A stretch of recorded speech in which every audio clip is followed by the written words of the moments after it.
Hello, everyone. Welcome to Durrett's Take. It's that time of the week where I go over my NFL takeaways for each game. And since this is the second to the last week of the NFL regular season, this would be the last week where I go over for each game my takeaway because next week I'm only going to focus on the takeaways for the games that actually have importance to them. But let's get started with the Thursday night football game. The last one of the year between the Jets and the Browns. My takeaways: Grandpa Flacco is still the answer. Flacco was considered a grandpa, during his time with the Jets, and Grandpa Flacco showed he's still got some, he's still got some moves, and he's still showing that he's still the real deal with the Browns. And we'll see if this can continue the last once postseason play begins. But it's a cool story, cool thing to see. Um, Lions versus Cowboys. Agent Decker reporting to be eligible, sir. Or did he report to be eligible? That's the big controversy. It looks like he did based off videos, but the refs had games stood by their call and saying that even if they didn't call that, well, they could have called another penalty that they saw with the legal formation, whatever. So either way, Lions, they were not going to get that 2 point conversion. And now I was fine with them going for two originally, but when it got to move to the 7 yard line, that's where you need to go for the extra point. That like I know being aggressive is in Dan Campbell's DNA, but you don't want to become a Brandon Staley like that. That was a Brandon Staley decision here to go on the 7 yard line. It's like just take the extra point, go to overtime. So that cost them the 2 seed, most likely. Um, and then the next game, you got the Dolphins versus Ravens, and the MVP goes to. So even if the Rams would have won this game closely, I still would have said Lamar walked at the MVP. So the fact that they wanted to blow out, I would be surprised if we didn't win it. Patriots versus Bills. Bailey Zappi zapped the Bills' playoffs hopes alive. If the Patriots would have gotten the upset here, Bills would have basically been done as far as playoff chances go, and definitely division chances. But thanks to multiple turnovers by Zappi, the Bills are still alive, heading to the big showdown with Miami on Sunday Football. Falcons versus Bears. Winning in the snowy fields. As snow came down during the game, Fields played one of his best games of the season and basically ended the Falcons' chances to sneak in the playoffs, even though they're still technically live, but it's basically over. With the fans chanting Fields, the decision to trade the number one pick becomes more interesting. Raiders versus Colts. Should I pierce or should I go? Um, Now the Raiders are officially eliminated in next week's game. For them means nothing. So the Raiders have to decide if they want to promote Antonio Pierce to head coach or not. He beat the Chiefs on the road and was competitive against a Miami team and Indy team that are good.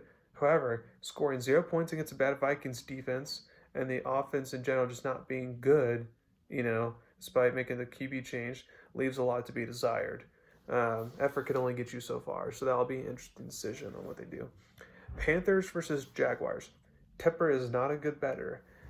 Carolina Panthers owner David Tepper was seen throwing a drink at a Jags fan, and he shouldn't do that. But he should be mad specifically at himself.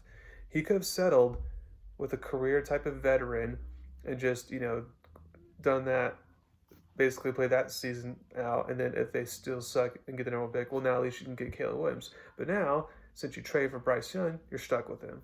So, oops there. Titans versus Texans. CJ shines in his return. With CJ Stroud being back from his concussion, the Texans' offense looks back to normal, and they control their own destiny facing the Colts this Sunday. Rams versus Giants. Turns out kicking gets LA in the playoffs. What's funny is that we all know the Rams kicking this year sucked, and it was bad once again, but a missed field goal by the Giants at the end of the game is what get the Rams officially in the playoffs. Now, as far as what seed goes, it's up to the Rams on that. Cardinals versus Eagles. Gannon shot a cannon at the Eagles' division hopes.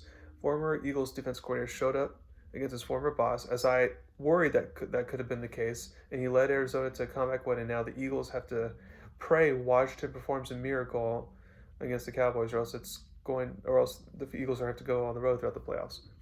Saints versus Bucks. Oh, when the Saints go marching in.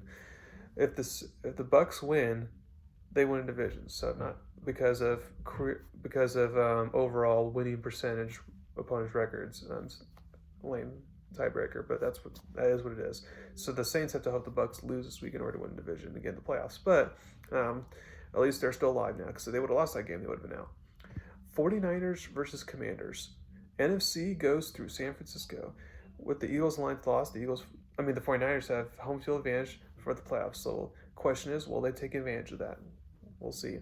Steelers versus Seahawks. The Bama version of Najee Harris was in full effect. Harris went off for 120 rushing yards and 2 touchdowns, and it wasn't just the good numbers that made him look like the Bama version of himself.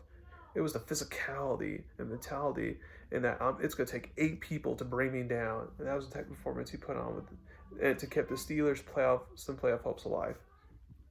Bengals versus Chiefs. Pacheco hits the falsetto notes. Despite just barely returning from concussion protocol, running back Isaiah Pacheco for the Chiefs had a big game with 130 rushing yards and then 35 receiving yards and a touchdown. Since Chiefs struggled to get big plays, it was crucial he provided them a spark, and now the Chiefs are the 3 seed automatically. Chargers versus Broncos. New quarterback, same results. Besides a few explosive plays here and there, the offense under Jarrett Stidham remained the same versus what it would have been with Russell Wilson. Despite the win, the Broncos are now officially eliminated at the playoffs. So starting Stidham next week, which they said they were going to do, it doesn't matter what they do at this point. Packers versus Vikings. It comes down to week 18. Again. Last year with Rodgers, the Packers just had to be a divisional opponent at home, and then they're in the playoffs. And as we all know, they blew it. Now with Love at the helm, it's the same situation. If they win and beat a division rival, Chicago, they are in the playoffs. If they lose, they're out once again. It'll be interesting to see if Love can step up. Unfortunately, with Rodgers not stepping up last year, that'll be kind of interesting dynamic to see there. Okay, that is it for this week. Thank you very much for listening to my podcast today. I hope you all enjoyed the college football bowl games and the college football playoff games for last night. After I reveal my NFL predictions for this week, I'll come out with my championship game predictions for college football. And now that conference play is starting to start in college basketball, and now a couple months have gone through the NBA season, now you can start also turning your attention towards that as well. Thank you very much. You all have a wonderful day and Happy New Year.